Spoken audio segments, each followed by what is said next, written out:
Assalamualaikum warahmatullahi wabarakatuh. Halo teman-teman semuanya, selamat siang.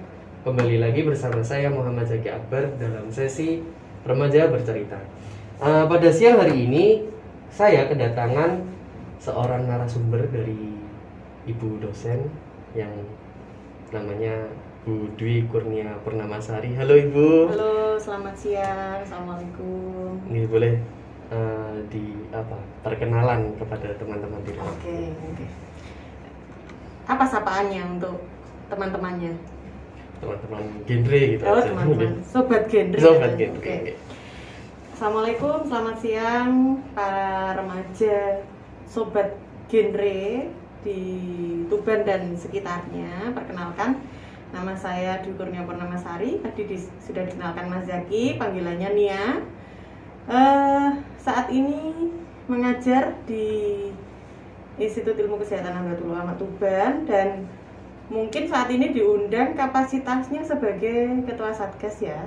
Ketua satgas COVID di institut. Jadi di kampus dibentuk satgas dan saya didapuk untuk mengurusi urusan itu. Jadi mungkin nanti nyambungnya nanti kapasitas saya sebagai ketua satgas gitu ya Mas Zaki ya. Berarti bisa kita ketahui teman-teman bahwa Bunia ini salah satu satgas untuk mengurusi di kehidupan kampus Institut Ilmu Kesehatan Nahdlatul Ulama Tuban. Nah, kalau begitu Ibu Bunia ini harusnya bisa mengetahui proses dari PPKM tersebut nih Bu. Iya. Mungkin bisa dijelaskan. Oke. PPKM ya yang saat ini sedang kita jalani bersama karena memang dasarnya itu adalah angka yang semakin tinggi, angka kejadian yang semakin tinggi di Tuban saja angkanya sudah nggak karu-karuan ini apalagi di Indonesia. Jadi PPKM itu adalah pembatasan kegiatan masyarakat dan semuanya harus patuh terhadap aturan yang dicanangkan pemerintah. Saya harapkan juga para remaja merupakan menjadi motor penggerak, menjadi corong informasi bagi masyarakat luas tentang pentingnya PPKM darurat yang sekarang sedang kita laksanakan. Jadi untuk ikut merealisasikan PPKM bersama gitu ya. Ikut mensukseskan. Jadi pemuda sekarang kan yang melek teknologi, melek informasi itu pemuda. Jadi pemuda itu adalah aset bangsa yang harusnya bisa menyuarakan apa yang baik untuk masyarakat. Gitu. Tapi jadi gini Bu, saya punya beberapa pertanyaan. Oke. Kenapa sih Bu PPKM itu hanya diberlakukan di Jawa Bali? Oke. Mungkin Bu bisa menjelaskan. Iya. Kalau dari angka statistik ya, kebetulan saya juga orang statistik. Jadi kalau melihat dari angka statistik, angka kejadian tertinggi itu adalah di Jawa Bali. Mobilitas tertinggi masyarakatnya itu ada di Jawa Bali. Jadi istilahnya itu kalau dilihat dari angka itu ngumpulnya di Jawa Bali. Mobilitasnya orang kegiatannya ya betul. Itu terlalu banyak yang di Jawa Bali. Yang aktifnya di Jawa Bali. Mungkin salah satunya karena penduduk terbesar di Jawa dan Bali kemarin itu mencanangkan satu program yang namanya Work from Bali. Jadi banyak influencer, banyak artis yang mengkampanyekan Work from Bali karena Bali itu disinyalir mereka beranggapan Bali itu adalah pusatnya pariwisata. Jadi kalau di Bali itu aman, mereka mengkampanyekan itu supaya pariwisata kembali meningkat gitu. Iya, tapi ternyata karena ada kampanye itu banyak yang mondar-mandir atau mobilisasi Jawa Bali akhirnya itu juga disinyalir menambah angka. Jadi bagaimana dengan daerah lain? Apakah juga boleh? Jadi pemerintah itu mencanangkan PPKM darurat di Jawa Bali, tapi tidak menutup kemungkinan daerah-daerah yang lain itu boleh atas dasar kepala daerahnya masing-masing itu boleh untuk membuat kebijakan serupa dilihat dari angka kejadian di daerah masing-masing. Begitu. Berarti juga semakin tinggi mungkin bisa diberlakukan PPKM juga gitu. Betul.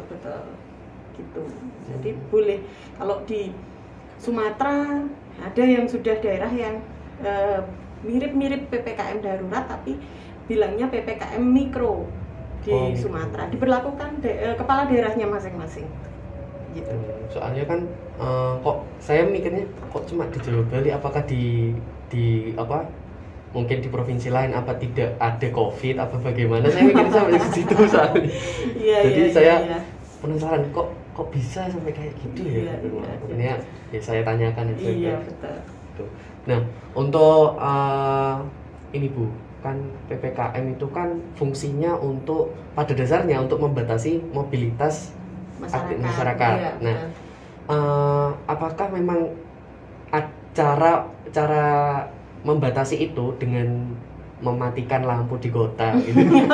Saya beberapa hari ini tuh lagi maghrib ya, gelap sekali Bu ternyata sekarang. Iya, sampai ada guyonan yang bilang memang matikan lampu bisa menghilangkan virus dan lain sebagainya. Memang itu adalah salah satu upaya untuk yaitu tadi membatasi gerak. Apakah itu efektif atau tidak? Kita berpikir positif saja, itu adalah salah satu usaha gitu ya. Toh kalau saya sendiri mau beraktivitas dalam keadaan gelap pasti malas kan, sudah pasti terganggu dan itu lebih baik di rumah saja. Itu salah satu efek bahwa memang itu sedikit banyak bisa membatasi gerak masyarakat. Terlepas dari itu bisa mengganggu mata pencaharian beberapa kelompok masyarakat yang bekerjanya di malam hari, yang warung-warung yang buka di malam hari dan lain sebagainya. Terlepas dari itu semua, memang salah satu usaha untuk mematikan lampu itu memang benar-benar bisa membatasi gerak. Tapi itu tadi dampaknya banyak yang harus merasakan. Betul. Apakah memang apa ya Bu? Kalau saya lihat itu mungkin dengan solusi tersebut tapi menimbulkan dampak baru, itu akhirnya perlu menjadi evaluasi ya Bu, seperti ini. Dampak dari segi ekonomi maksudnya? Iya. Mungkin kan karena kayak penjual nasi goreng. Iya. Itu terus tahu tek yang jualnya malam-malam itu malam hari ya. Iya kan, itu kan mereka kan sampai bingung mau berjualan gimana. Iya betul. Buka itu, sore juga nggak ada yang beli. Iya. Itu memang salah satu buah si malakama yang harus dihadapi oleh pemerintah kita, karena mau tidak mau kita harus sadar bahwa penduduk Indonesia itu berbeda dengan negara yang lain. Kalau negara-negara lain yang negara-negara besar, mayoritas penduduknya itu di bawah naungan perusahaan-perusahaan. Tapi kalau kita itu sebagian besar itu punya usaha sendiri yang bekerjanya bisa di malam hari. Nah, itu solusinya bagaimana? Tergantung masing-masing orang menyikapi sebenarnya. Karena pemerintah itu juga selain membuat aturan demikian, juga sudah membuat rancangan pemberian bantuan sosial. UMKM juga ada, jadi mungkin ya orang-orang tersebut harus mendaftarkan dirinya untuk mendapatkan bantuan-bantuan sosial tersebut. Mungkin bisa membantu sedikit, tapi saya rasa hanya sedikit. Nah, itu kenapa PPKM darurat ini pun hanya dibatasi sekian hari saja, dibatasi sampai jam 8. Nah, dibatasi dalam waktu hari itu, jadi tidak dalam waktu yang tidak terbatas, nggak seperti itu. Jadi ada batas harinya. Di samping itu juga ada bantuan sosial tadi, mungkin itu menjadi solusi. Gitu. Oh iya, berbicara tentang ada jangka waktu itu kan kemarin sempat ada kabar untuk diperpanjang. Itu apakah benar? Iya betul. Ini sudah diketok palu ya, kemarin diperpanjang sampai akhir Juli. Akhir Juli. Sampai akhir Juli itu mungkin pertimbangan dari pemerintah karena di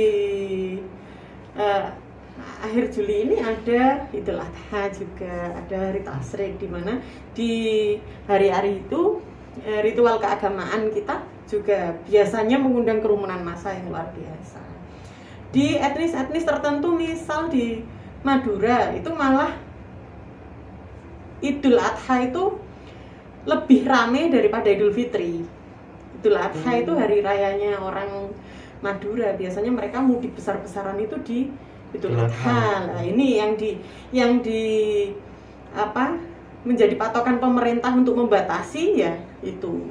Ya, kemarin saya sempat lihat berita itu orang Madura itu ada yang sampai protes gitu karena mereka kayak ya masih istilahnya masih kurang percaya dengan adanya itu. Iya. Nah, menurut Ibu kalau karena adanya kekurang percayaan masyarakat, terus adanya masyarakat yang mengabaikan tentang pandemi COVID, itu sebenarnya itu ada salah di mana sih, Bu? Betul. Tidak banyak, tidak hanya orang-orang yang jauh, orang-orang terdekat kita pun akan sangat banyak yang tidak percaya. Jangankan begitu, orang tua saya saja susah sekali untuk disuruh pakai masker, susah. Pokoknya orang-orang tua itu susah. Nah, ketidakpercayaan mereka itu ya karena budaya, karena tidak tahu, karena kurangnya informasi. Itu tugas kita sebagai generasi muda ya menyebarluaskan sebanyak mungkin informasi. Jangan sampai kita yang generasi muda ini malah ikut-ikut menyebarkan hoax atau malah memunculkan hoax. Kadang seperti ini, fenomena yang saya lihat dari beberapa hal belakangan ini, misal satu dari TikTok ya. TikTok itu yang kreatornya adalah anak-anak muda. Mereka membuat lelucon atau guyonan-guyonan untuk kadang-kadang tidak percaya COVID. Padahal itu sebenarnya guyon. Tapi bagi orang-orang yang benar-benar tidak percaya itu malah ternyata memang benar begini. Menjadikan stigma yang betul. Itu baru. Jadi seperti itu, banyak seperti itu. Sekarang ini banyak hal juga yang beredar tentang mitos-mitos. Ada yang keranda terbang lah, ada apalah. Jangan sampai kita generasi muda ini ikut percaya gitu loh. Kita harus meluruskan dengan cara kita. Jangan sampai kita ikut terbawa, ikut menyebarkan hoax itu begitu ya. Iya, kemarin soalnya saya sempat ya ini sekedar cerita. Iya. Kemarin saya itu diceritain sama Bapak kalau misalnya kalau di atas jam 12 ada orang yang manggil jangan keluar gitu. Iya, itu. Kenapa? Iya, kalau ini di zaman dulu itu namanya pagebluk gitu. Jadi lampu-lampu dimatikan kalau misalnya ada yang manggil namamu atau apa yang bertamu di atas jam 12 malam, jangan dibuka, nanti ada apa-apa gitu katanya. Betul. Ternyata orang tua kita dulu, kakek-kakek kita, orang tua kita itu dulu pernah mengalami kejadian serupa seperti ini. Kejadian serupa yang istilahnya pagebluk gitu. Kalau dari ilmu kesehatan dulu itu ada wabah kolera. Ada wabah kolera. Di ilmu pandemi itu banyak diceritakan, di ilmu epidemiologi Di ilmu epidemiologi itu banyak diceritakan wabah kolera sampai banyak sekali meninggal. Jadi orang tua kita itu mungkin dulu juga mengalami hal semacam ini. Kemudian tentang dimatikan lampu dan lain sebagainya. Ternyata orang tua kita dulu juga mengalami, tapi di zaman katanya dulu yang PKI dan lain sebagainya. Itu juga cerita. Nah, mereka mengaitkan kejadian ini dengan kejadian masa lalu. Nah, tugas kita karena ini kita sudah semua tahu bahwa virus COVID itu ada, virus COVID itu sedang kita perangi dengan berbagai cara. Tugas kita ya mau disebut ini pagebluk, mau disebut apapun, tapi penyebabnya kita tahu kalau ini adalah COVID. Ya. Oh iya Bu, kan karena itu kan tadi kan istilahnya itu kita kan mengurangi mobilitas itu kan dengan cara mematikan lampu. Itu menurut saya itu bukannya menambah resiko untuk kriminalitas itu. Soalnya kan di saat kayak gini kan ekonomi pasti menurun dan betul. Kriminalitas itu dipicu juga dari kesempatan kesempatan itu, karena adanya kesempatan itu akhirnya melakukan kriminalitas. Betul, itu tanggapannya itu bagaimana? Iya. Saya setuju dengan pemikirannya Mas Zaki ini. Jadi di situasi pandemi seperti ini, ekonomi semua orang, walaupun seperti Ibu Nia misal, dikatakan tidak terdampak, rasanya terdampak. Karena Bu Nia walaupun dapat gaji setiap bulan, tapi sumber pendapatan tidak hanya dari itu hanya sebagian kecil sumber pendapatan. Dan sumber pendapatan yang lain sangat terdampak dengan adanya pandemi.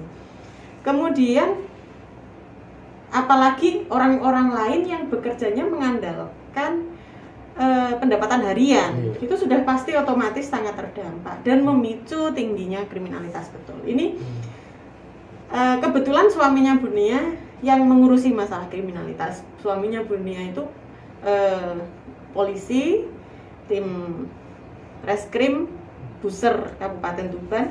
Jadi memang betul beliau jauh lebih sibuk di masa pandemi ini karena banyak sekali kejadian.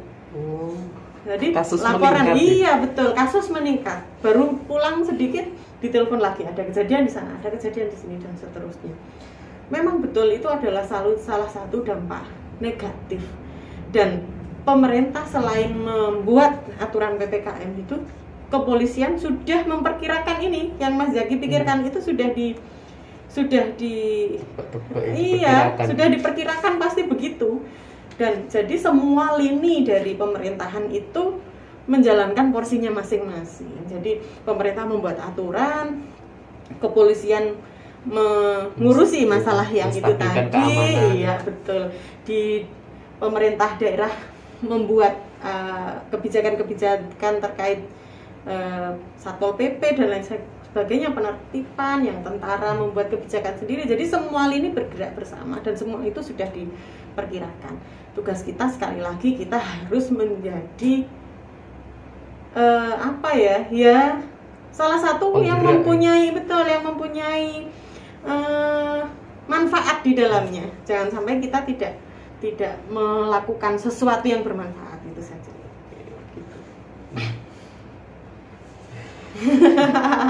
Pandemi diperpanjang itu iya.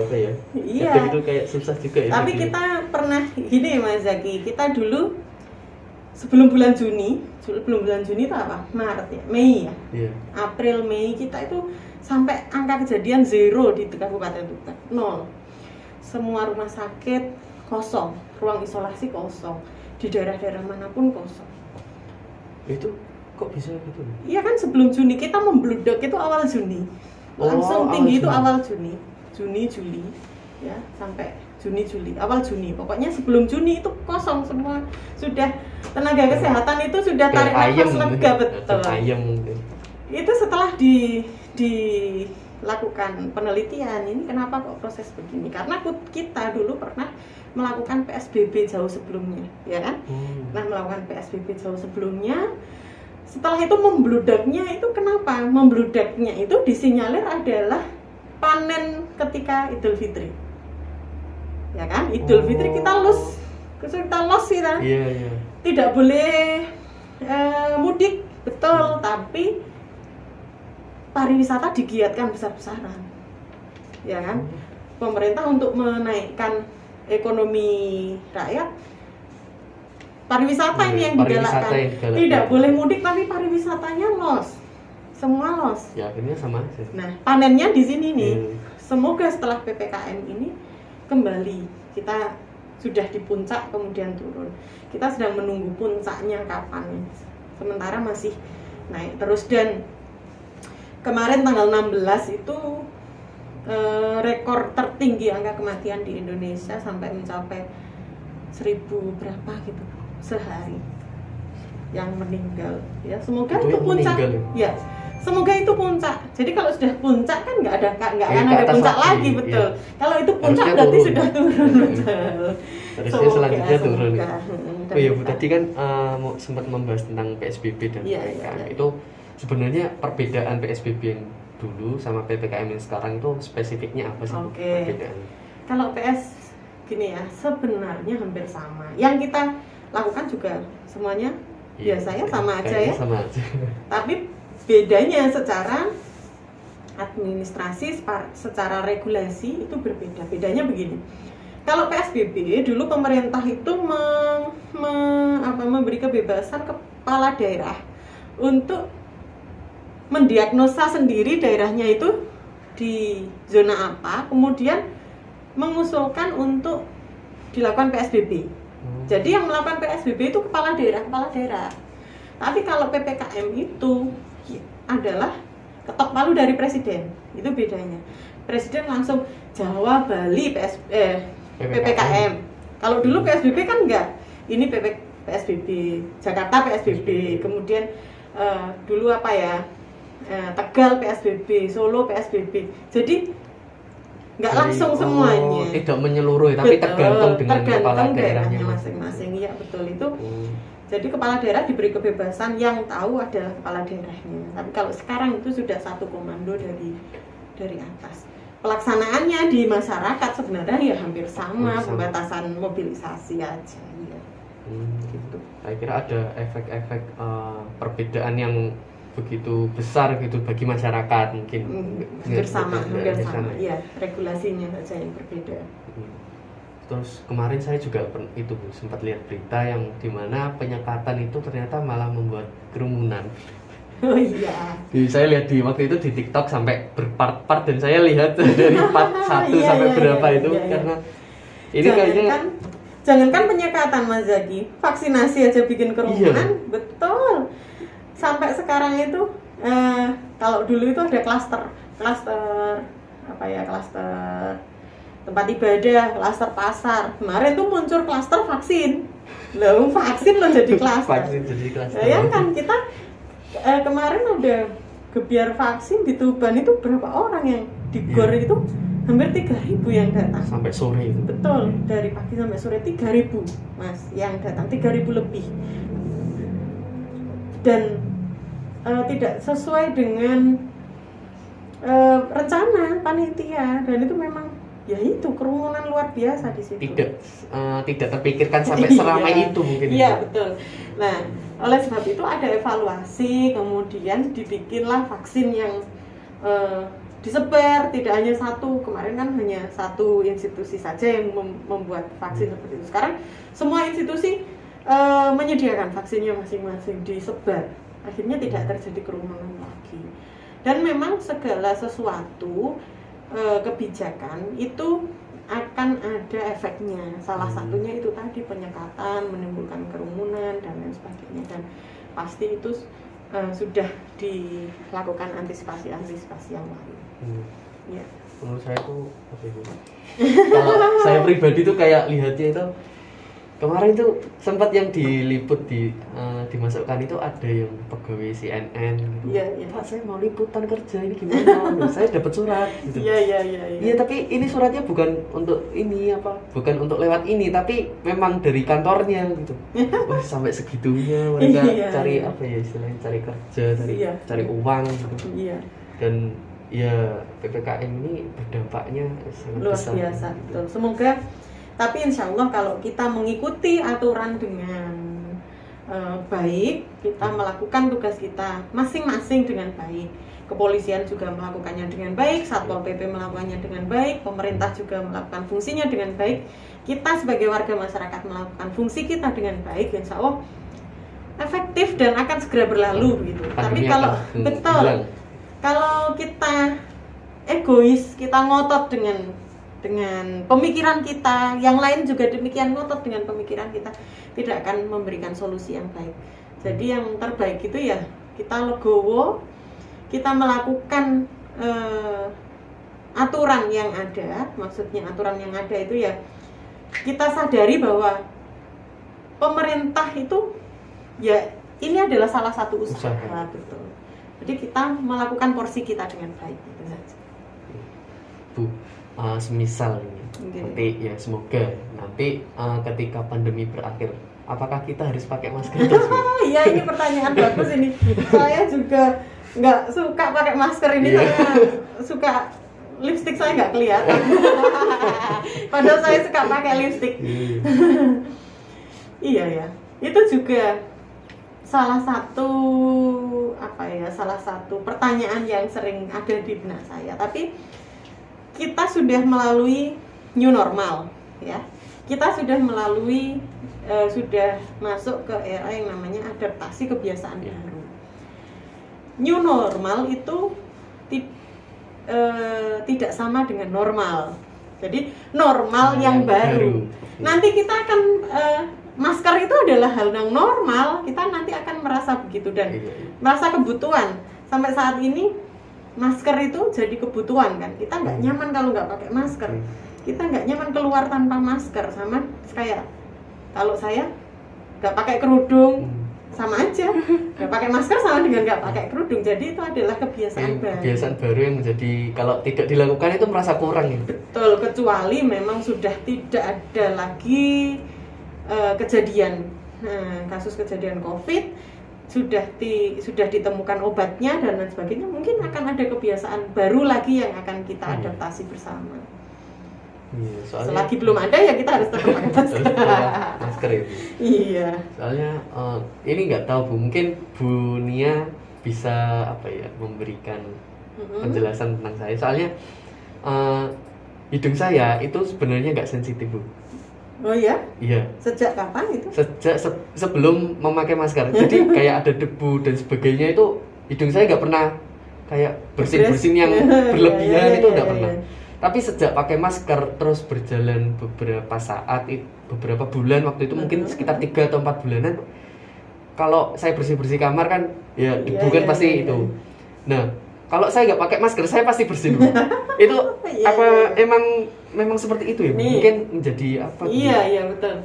Jadi gini, mungkin jadi tubuh kita itu punya mekanisme untuk mempertahankan diri ya. Pertahanan diri salah satunya bersin itu kalau memang disinyalir zat yang masuk ke tubuh kita, zat asing yang masuk ke tubuh kita itu direspon oleh otak sebagai benda asing. Mungkin dulu kalau Mas Zaki tidak pernah gebres-gebres dan lain sebagainya, istilahnya tidak alergi debu misalnya tidak alergi debu, mungkin karena Mas Zaki sudah sering terpapar debu. Jadi biasa saja kena debu. Setelah pakai masker, nah hidungnya Mas Zaki sudah tidak terbiasa lagi dengan adanya debu. Jadinya ya sensitif terhadap debu. Tapi itu enggak apa ya, Bu? Enggak berlaku di debu aja loh, Bu. Saya wudhu kan masukkan ini ke hidung. Ya saya bersin. Sampai segitu ini efek apa ya sebenarnya? Mungkin. Jadi, sampai saya dikira tuh kamu lo sakit, kamu enggak, aku enggak sakit, saya enggak ngerasain apa-apa kok. Ya emang kayak gini sejak pakai masker itu kayak lebih sensitif aja ini hidungku. Kan kayak keluarga kan juga khawatir kalau misalnya nih jeding kok gebres lapo. Ya mungkin itu karena hidung kita sudah terbiasa dengan tertutup tidak gitu. Tidak terkonek dengan hal-hal lain di luarnya gitu ya. Ya mungkin ada tambahan lagi Bu, mungkin untuk teman-teman di rumah, remaja di rumah, bapak ibu atau masyarakat gitu yang bisa disampaikan. Baik. Jadi di dunia kita yang seperti ini ya, dunia kita kalau mau dibilang kacau, kacau. Kalau mau dibilang baik-baik saja juga tidak baik-baik saja, kita semua tahu. Jadi lakukan tugas kita semaksimal mungkin, lakukan porsi kita sebaik mungkin. Kalau tidak ada yang tidak percaya, boleh tidak percaya tapi di dalam hati saja, jangan sampai terucap.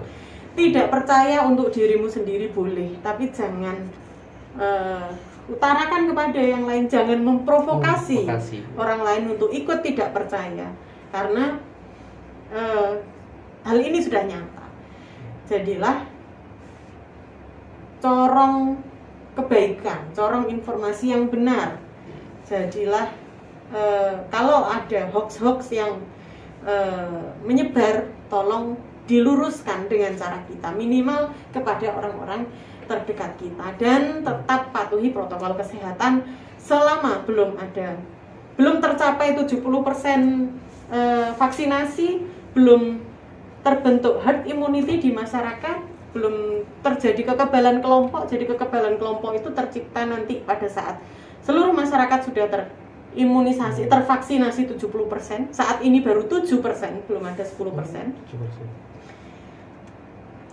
Nanti pada saat 70% akan tercipta herd immunity, kekebalan kelompok. Selama belum ada, itu belum tercapai, selama belum ada obat khusus untuk COVID, selama masih saja tinggi angkanya, protokol kesehatan wajib kita lakukan. Sayangi keluarga, ya. Sayangi diri sendiri dan keluarga. Oke, itu saja dari saya.